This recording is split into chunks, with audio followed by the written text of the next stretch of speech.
Dear viewers and students, greetings from SRM classes Patna. In the first part of the video related to the geological time scale and structure of India, I described you till the Paleozoic era.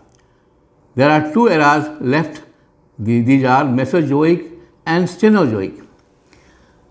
The Mesozoic era started 248 million years ago after Paleozoic, and it continued till 65 million years ago, thus spanning over a total period of 183 million years.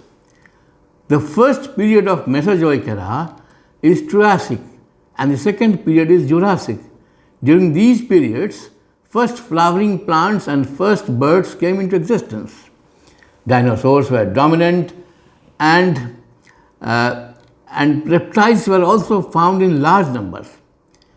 Let me describe the major Indian events which took place during the period beginning from Carboniferous to Cretaceous.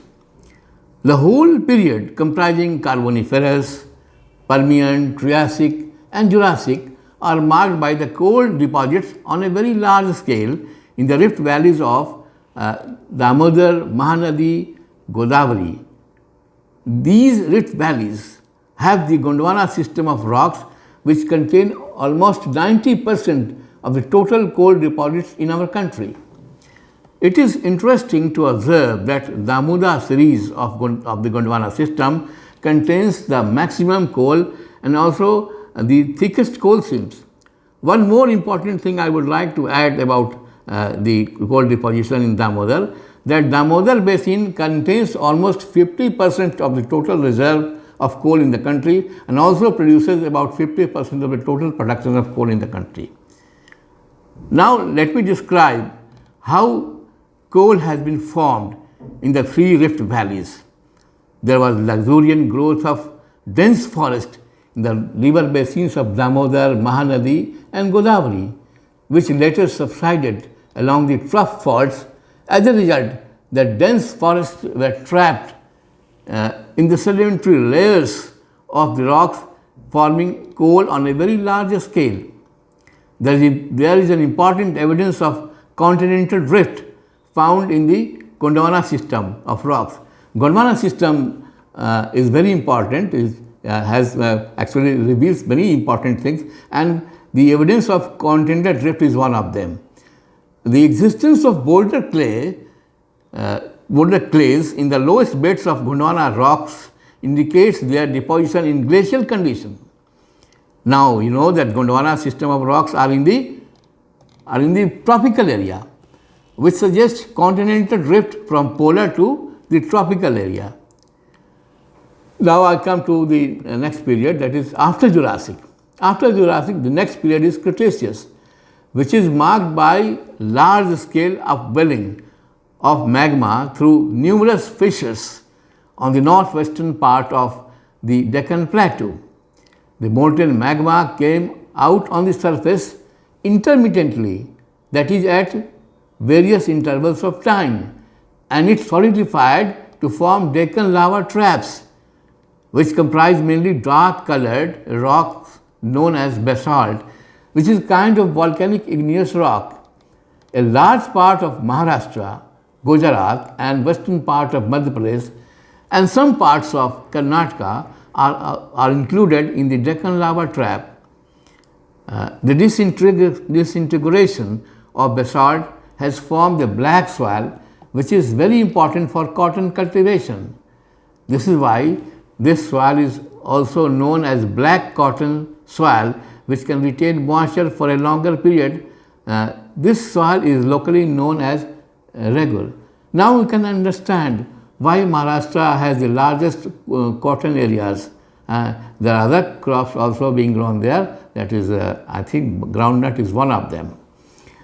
After Mesozoic, the next era is Cenozoic, which comprises two periods, Tertiary and Quaternary.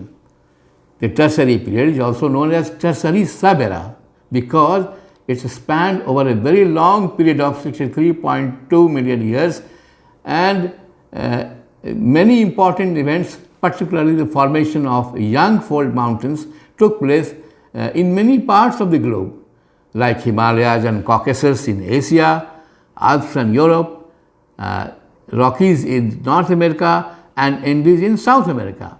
The Himalayas in India came into existence during Tertiary Sub-era, which began 65 million years ago and continued till 1.8 million years ago. This sub-era is divided into 5 epochs, which are Paleocene, Eocene, Oligocene, Miocene, and Pliocene. Paleocene is the first epoch and Pliocene is the last one. The Quaternary period is divided into 2 different epochs, namely Pleistocene and Holocene, or recent. The Tertiary sub-era, as I have already mentioned, is noted for the formation of young fold mountains of Himalayas in North India. The Paleocene epoch is marked by the initial phase of the formation of Himalayas. During the next epoch of Eocene, the first phase of the upheaval of Himalayas causing the formation of Great Himalayas took place. The Oligocene period, during Oligocene period, there was peace. The total Oligocene epoch remained peaceful. The rivers developed, they started depositing their material sediments in the remaining part of the Tethys Sea. During the next epoch of that is Miocene, the second phase of Himalayas began, marked by violent upheaval and large-scale folding. Almost 2/3 of the total Himalayas was formed by the end of this epoch.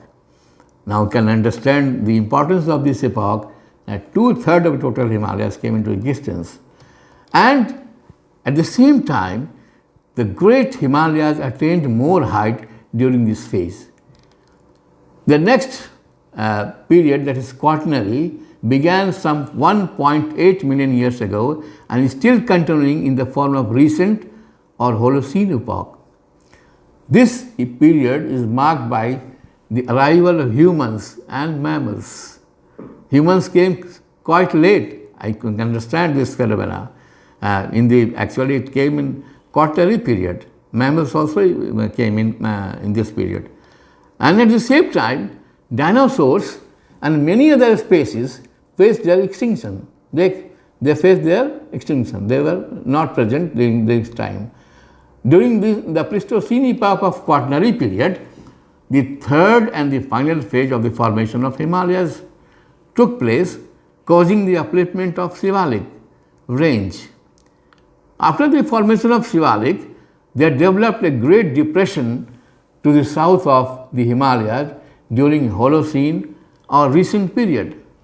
This depression is known as Indo-Ganga-Brahmaputra Trough, and the rivers flowing down the southern slopes of the Himalayas began filling the trough immediately after the upliftment of the Himalayas, and the total trough was filled up by the thick layers of alluvium, forming a very gently sloping plain which is known as the Indo-Ganga-Brahmaputra plain.